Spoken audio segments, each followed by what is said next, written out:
Welcome to Living English at the Houston Public Library, a 25-lesson language learning program that focuses on how you work, play, and interact with others in your everyday life. Hello, my name is Ryan Bowden from the Houston Public Library. Welcome to Living English at HPL. Today, we're going to be talking about working a job. Working a job can mean a lot of different things. You might work as a veterinarian, you might work as a paramedic, or you might work in a library. So, grab a pen and notebook, follow along with me as we explore different types of jobs and some vocabulary associated with working a job. First, let's talk about work. Work can either be a noun or a verb. When we talk about work as a noun, it might be a place where you go to complete a job, or an activity that you have to complete, like filming a video. When you talk about work as a verb, that means an action of completing a task. So an example of this is I am working at the library today. That's where I am, at the library. There are all different types of jobs that you might complete. We'll talk about a few of them right now.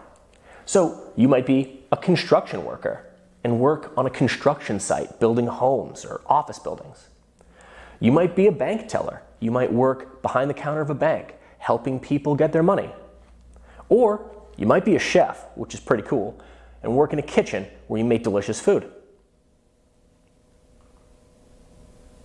You could be a pilot and fly an airplane at the airport. You could be a cashier at a store. There are all different types of cashiers. Or you could be a nurse and you could be helping people in a hospital. Not bad. So, what I'd like you to try is figure out, where do these people work? So we have a pilot, a cashier, a construction worker, a nurse, a bank teller, and a chef. So try to match the job with the place where they work. Go ahead and pause the video and take a minute or two and figure that out. We'll come back together. All right, how'd we do? Let's start with pilot. Where does a pilot work? The pilot is going to work in the airplane or at the airport. Both of those would probably be acceptable answers. The cashier works at the store. All different types of stores. Could be a grocery store, could be a convenience store. How about the construction worker? This is a pretty easy one. The construction worker works at the construction site or the building site, something like that. Maybe on the road too. How about the nurse? The nurse works at the hospital. How about a bank teller? Again, pretty easy. A bank teller is going to work at a bank. And then finally a chef. A chef is going to work in a restaurant or in a kitchen. It could be a private chef at someone's home. That'd be nice to have one of those. All right, so now that we've talked about different types of jobs, let's talk about some terms that you might hear if you were working at your job. Well, one that you'd love to hear is promotion. Promotion. If you get a promotion, that means you advance in the company. You might become the boss. It doesn't have to come with a raise, but it might. So a promotion is when you get more responsibilities and you advance in the company. We can talk about benefits. Benefits are what you receive for working that aren't necessarily money. So benefits might be things like time off, or dental care, or health care, which are all really great things. Your paycheck. We all love the paycheck. So every few weeks, every week maybe, you might get a paycheck, and that paycheck is the money that you receive for doing your job. And right over here, a raise. When you get more money in your paycheck, that's a raise. So a lot of times, a raise will come along with a promotion. So if you're doing a good job, you get more responsibility, and they might give you some money as well. All of these things are related to something we call compensation. Compensation is everything that you get for doing your job. Now let's talk about job description. When you get a job, you'll be given your job description. And what this includes might be responsibilities. What do you have to do at work? Are you working on the phone? Are you working outside? Are you talking to customers? All of these things might be a job responsibility. Also, your schedule. When are you working? Are you working at night? Are you working in the mornings? Do you work on weekends? Your schedule will usually be a part of your job description. And then over here we have policies. Policies are like rules. It's what you can or cannot do at work. So pay attention to the policies of your job. Now, if you don't follow these items in your job description, you might get fired, which I don't want to happen. I certainly don't want to be fired. I don't want any of you to be fired. So don't be like our friend down here wearing the glasses. Keep your jobs. Follow the rules. Now that we've explored the vocabulary, let's try to complete these sentences.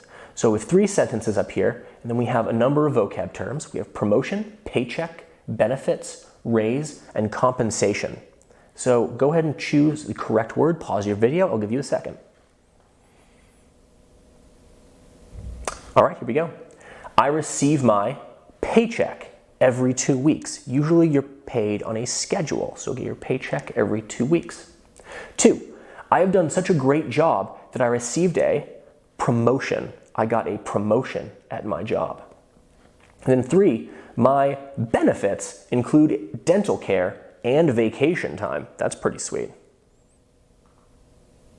Okay, so now let's move on to something a little more difficult. We're going to talk about causative verbs.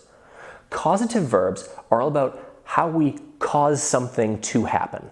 So examples of causative verbs are make, have, let, help, and get. So if you're at work, you might need some of these verbs so you can figure out who is supposed to be doing what. So when you make someone do something, you are forcing them to do it. So make someone do something, forcing them to do it. Over here we have a picture of a man in a suit using people like puppets. He's forcing them to do what he wants. Now, you might have someone do something. Now, that is giving them the responsibility. It might be because they are really good at that task, or it might be because you don't have time to complete it and you need them to. So it's to give responsibility away. When you let someone do something, you are allowing them to do it. So they want to, and you are agreeing to that. You're saying, yes, I am going to let you complete this task. You can help someone. That means to assist them. So you do it together as a group. Down here, we have these folks, they're helping each other out. And then finally, get someone to do something. This is to convince them. So they might not want to, but you convince them to do it, and so they do it anyway. All right, so that's what those things are. A few more examples here. So for make, the manager makes us work late. So your boss might make you work late. You don't really have a choice in the matter. You have to do it. Now, for have, I had my coworker complete the report. I didn't have time, so I had my coworker do it. Let, the driver let me out of the car. I probably could have done it, but the driver comes over and he opens the door to the car to let me out. Help, I helped my coworkers with the presentation. I might not need to do that, but I care about them and I want them to do well, so I help them with it. And then finally, get. Get the nurse to help the patient. And you'll notice here in this picture, the person with the flashlight isn't actually doing anything. They're just providing a path. They're convincing the person to go in that direction. And that's what we want. You get the person to do it so they will complete the task. All right, so let's practice this out. We have verbs over on the left, make, have, let, help, get, and we have a number of sentences. So go ahead and pause your video right now and see if you can complete these. I'll give you a moment. How'd we do? Can you help find my keys? Can you help me find my keys? Make sense? My mother made my brother clean his room. Now, you probably could use another verb in here, but if this is anything like my mother and my family, she's the type that would make us clean our room. She would force us to do it because we did not want to. My boss let me take time off for vacation. So your boss has to allow you to do this or to approve you when you want to take time off sometimes. I know I need to get approval. Let's get Tony to lead today's meeting. We have to convince him of this. Tony might not want to do it, but we want him to do it. So we're going to convince him to do it. And then finally, we should have Dyra film the videos. We should have her do it because It falls within her skill set. We cannot do it, so we need her help in doing it, so we'll have her do that for us. All right, how'd you do?